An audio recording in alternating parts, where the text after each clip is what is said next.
Hindi si Tatay Digong ang naunang dinala sa ibang bansa at binigyan ng warrant of arrest ng ating Pangulong Marcos ngayon.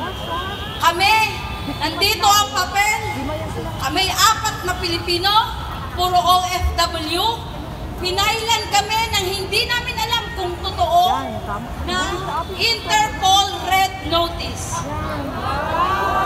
Ito nangyari totoo November 21, 2024. Dumating ang mga tao ni Torre sa office ng Prosecutor Makati. Hinuhuli ako. 7 kalalakihan na wala, hindi naka-uniform.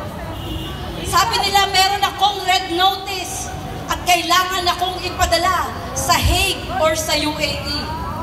Kaya ngayon, lumabas lang ako sa inyo para sabihin na kaya nilang gawin kahit kanino, sa inyo, sa akin, sa pamilya ninyong OFW, na maglagay ng red notice na yan.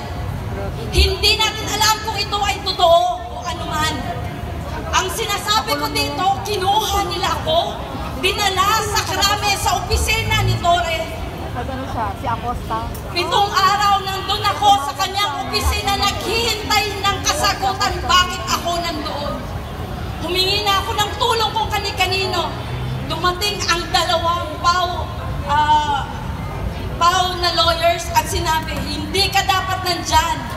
Dahil ang Interpol Red Notice ay hindi warrant of arrest na katanggap-tanggap sa ating saligang batas. Di ba? Kaya mga kababayan, huwag kayong magtaka na si Tatay. Akala ninyo si Tatay lang ang kaya nilang gawin ng ganyan. Hindi. Marami na kaming sinampol. Kayong mga kapulisan, baka hindi nyo alam. Ang pagdurusa ng mga kababayan nating pinagbibintangan katulad ni Tatay Digong. Si Tatay Digong na dating former ating president, nadala nga doon, paano pa tayo, ikaw, ako, ang ating mga anak, ang ating mga magulang, na wala tayong kalaban-laban, walang pambayad ng abogado, ikukulong lang tayo basta-basta. Hindi ako tumayo dito para maging sikat. Gusto ko lang sabihin sa inyo na ang Interpol Red Notice na photocopy ay kaya nilang ilabas at sabihin, ikaw, halika rito.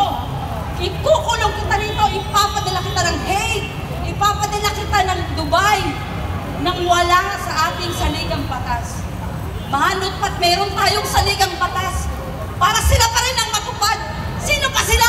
Sino ba yung mga pulis na yan? Wala! Sila ay implementor lang ng batas. Hindi sila ang batas! Si Marcos ba ang batas? Hindi! Sino ang batas? Dahil panindigan yan.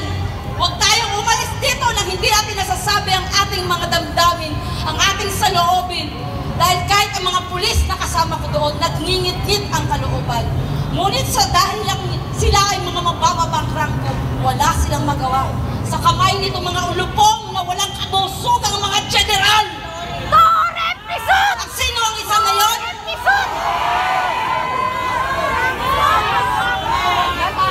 Ang hindi mga namumulat, mamulat kayo ngayon. Ito ang katotohanan. Ito ay nangyayari sa panahon ni Marcos. Huwag kayong pumayag. Huwag tayong pumayag. Manindigan tayo sa ating konstitusyon. Hindi po pwedeng sila ang maging batas. Lahat tayo dapat sumunod doon. Dahil ginawa ang konstitusyon para sa Pilipino, para sa Pilipinas. Hindi po pwedeng pag gusto nila, dadalhin lang nila kusaraan. Hinuli nila ako nang walang basa-basa ng aking karapatan. Nang walang human rights. Sabi ko, nasaan ang aking due process? Hindi ko alam kung totoo ang sinasabi niyan. Hindi ko alam kanino nang galing yan. Walang sabi-sabi. Itong araw na nandun ako, para akong kawawa. Nakahiga ako sa sahig, ganyan ang gagawin nila sa inyo pag nagkaroon kayo ng ganito. Nang hindi nyo alam, nang dahil lang sa gusto nila kayong kunin. Sino man sa atin kayang gawin. Lumabas ako ngayon para kayo ay alalahanan. Huwag tayong papayag dahil kahit kinino kaya nilang gawin ito. Manindigan sa ating karapatan. Maraming salamat.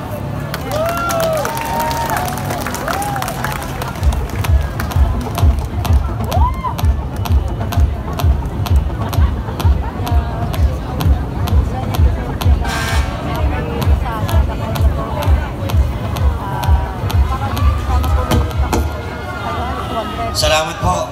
Hayaan pa natin magpatuloy ang ginagawang ito ni Bangag! Duterte! Duterte! Duterte! Duterte!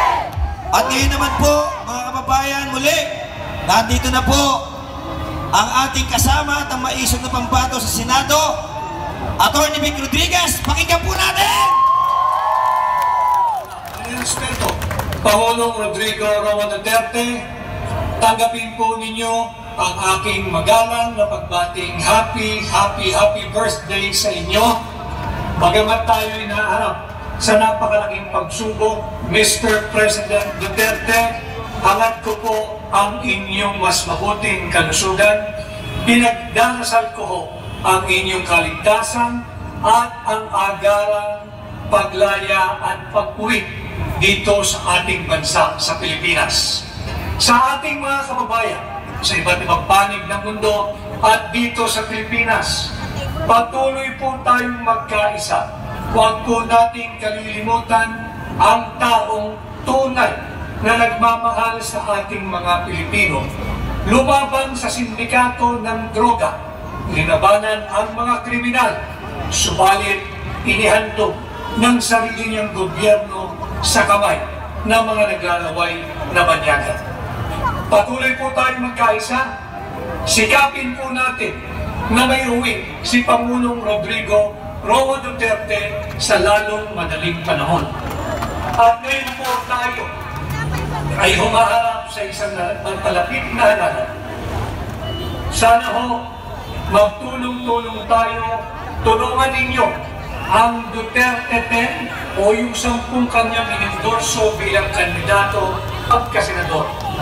Sana ho ay baguhin natin ang anyo ng gobyerno, yung gobyernong kumikilala sa karapatang pantao, yung gobyernong pinoproteksyonan ang kanyang mamamayan, yung gobyernong hindi makikipagsabwatan sa banyaga upang ihandog o ialay ang isa sa kanyang mga kababayan.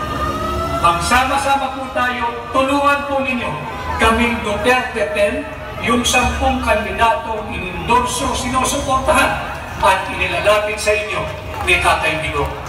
Once again, Tatay Digong, Pangulong Duterte, magpakatatag po kayo, naririto po kami patuloy na gumagalaw at sinisikap ang agaran ninyong paglaya at pagbabalik dito sa Pilipinas mula sa iligal na pagka-aresto at kamay ng mga banyagang mahistrado at pulis divisyon.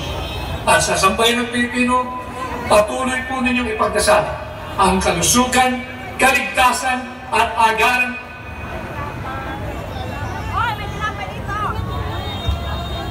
Mabuhay bansang maisog!